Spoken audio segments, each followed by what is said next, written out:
a uracil rich sequence. Uracil rich sequence RNA এর মধ্যে transcribe হবে কখন? যখন আরএনএ পলিমারেজ টার্মিনেটরে রিচ করবে। When the RNA polymerase reaches the end of the terminator, it transcribes as a uracil rich sequence. As this uracil rich sequence is transcribed, a stem loop forms just upstream to the open complex. The formation of the stem loop causes the RNA polymerase to pause in its synthesis of the transcript. This pausing is stabilized by NUSA, which binds near the region where the RNA exits the open complex. During this pause, the uracil rich sequence in the RNA is bound to the DNA. Because hydrogen bond between the U and A are relatively weak, the transcript of the RNA polymerase dissociate from the DNA. Okay. আগের ক্ষেত্রে loop formation কখন হয়েছিল? যখন rho protein bind করার আগে কিন্তু loop formation হয়নি। মনে করে দেখ, এমন না কিন্তু যে ও টার্মিনেটর রিজিয়নে রিচ করে গেছে, তারপরে রো প্রোটিন বাইন্ড করলো, লুপ ফরমেশন হলো, ওরকম না। মানে রো প্রোটিনকে আগে বাইন্ড করতে হবে, রো প্রোটিনের সঙ্গে একটা রিলেশন আছে আগের মেকানিজম, ঠিক আছে? রো প্রোটিন যতক্ষণ না বাইন্ড করবে লুপ ফরমেশন হবে। এখানে কিন্তু জিনিসটা হচ্ছে অন্যরকম ভাবে। এখানে জিনিসটা কিরকম ভাবে হচ্ছে? Here in the intrinsic mechanism, when RNA polymerase reaches the terminator region, it transcribes a uracil rich sequence. তার মানে নাম্বার 1 হচ্ছে আরএনএ পলিমারেজকে টার্মিনেটর রিজিয়নে পৌঁছতে হবে। কোনো রো প্রোটিন আসেনি, ও একাই পৌঁছে গেছে টার্মিনেটর রিজিয়নে। পৌঁছে যাওয়ার পর it transcribes a uracil rich sequence. As this uracil rich sequence is transcribed in the RNA, a stem loop forms just upstream from the open complex. Upstream কোন জায়গাটা? টার্মিনেটর রিজিয়নে তো রিচ করে গেছে, সেখানে একটা আরএনএ সিকোয়েন্স আছে, তার থেকে একটু নেগেটিভ, মানে একটু পেছন দিকে যাবে। যেমন +1 সাইড থেকে প্রোমোটারের দিকটা হচ্ছে আপস্ট্রিম, -10, -35। বুঝেছিস তো? মানে যদি এটাকে ছবি এঁকে বলতে হয় তাহলে স্ক্রিনটা শেয়ার করি। শেয়ার স্ক্রিন এসছে? হ্যাঁ স্যার। আচ্ছা, এখানে কি হচ্ছে? RNA polymerase reaches the terminator sequence, যে এখানে ও রিচ করে গেছে। যখন রিচ করছে তখন এইখানটা প্রচুর টার্মিনাল ইউ তৈরি হচ্ছে, ইউরিচ রিজিয়ন।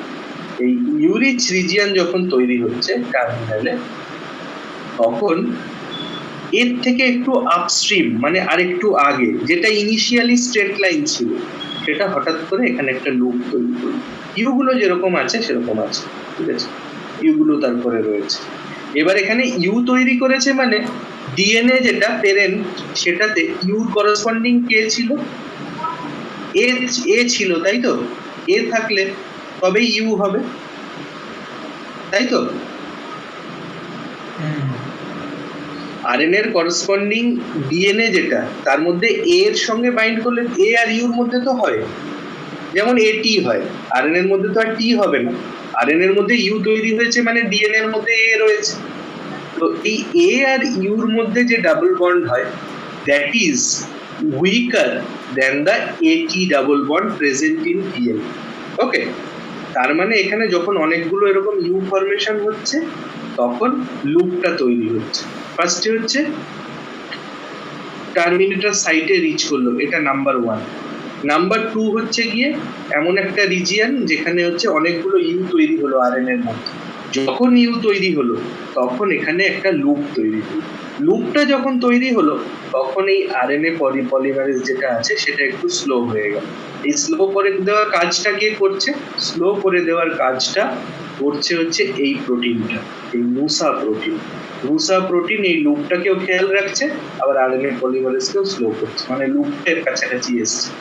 এই অবস্থায় এখানে যে বন্ড আছে সেই বন্ডটা হচ্ছে গিয়ে অনেক উইক বন্ড এ আর ইউর মধ্যে।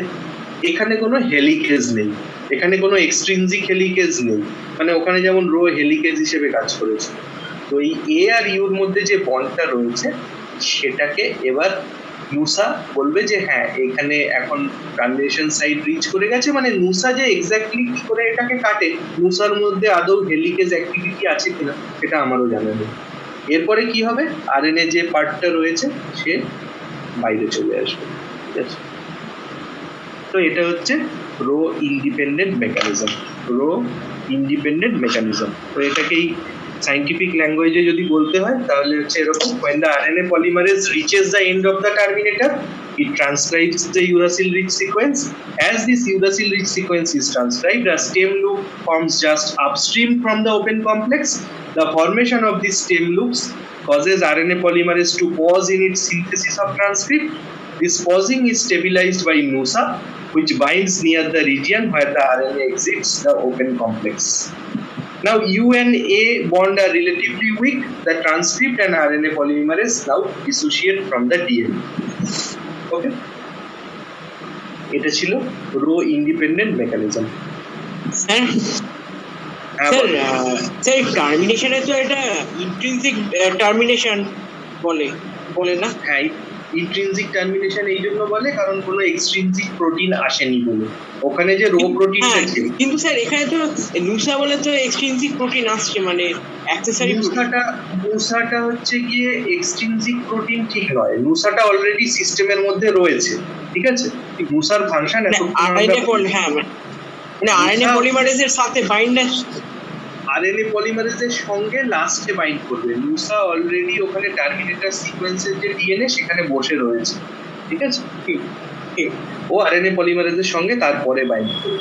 নুসাটাকে এক্সট্রিনজিক হিসেবে ধরা যাবে না, এই মেকানিজমটাকে ইন্ট্রিনজিকই বলা হয়, ঠিক আছে। ঠিক আছে। আর কারোর কিছু কোয়েশ্চেন আছে?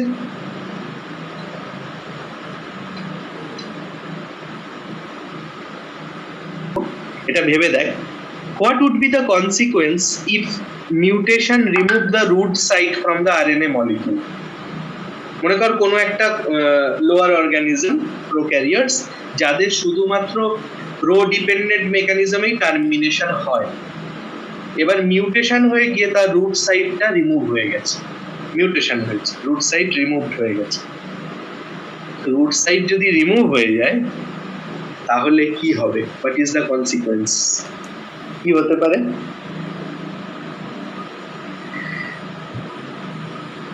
Sir, defective proteins or enzymes will be synthesized. ফার্স্টে বলতে হবে যে extra long RNA will be produced. Termination সাইটের পরেও যদি চলতে থাকে কন্টিনিউয়াস, তাহলে extra long RNA will be produced. সেই এক্সট্রা লং আরএনএ থেকে ফাইনালি আরএনএ যেগুলো যে তৈরি হয়েছে সেই আরএনএটা ফাইনালি কতটা ট্রান্সলেশনে পার্টিসিপেট করবে সেটাও কোনো একটা প্রপার সিকোয়েন্স থাকে। একটা লং হলে তখন ওটাকে ট্রিম করতে হবে, এই ট্রিম করে সেটাই হচ্ছে পোস্ট ট্রান্সক্রিপশনাল বডি, ঠিক আছে। যদি বেশি লং হয়ে যায় তখন ট্রান্সক্রিপশন মডিফিকেশন হবে, তার থেকেও বেশি লং হয়ে গেলে তখন কিছু করা যাবে। জাস্ট এগুলো নিজের মতো করে ভাবিস যে রুট না থাকলে কি হতো। ওকে, আজকে এইটুকুই থাকলো। আর কারো কিছু জিজ্ঞাসা থাকলে জিজ্ঞাসা করতে পারিস, নাহলে আমি শেষ করবো এই সেশনটা।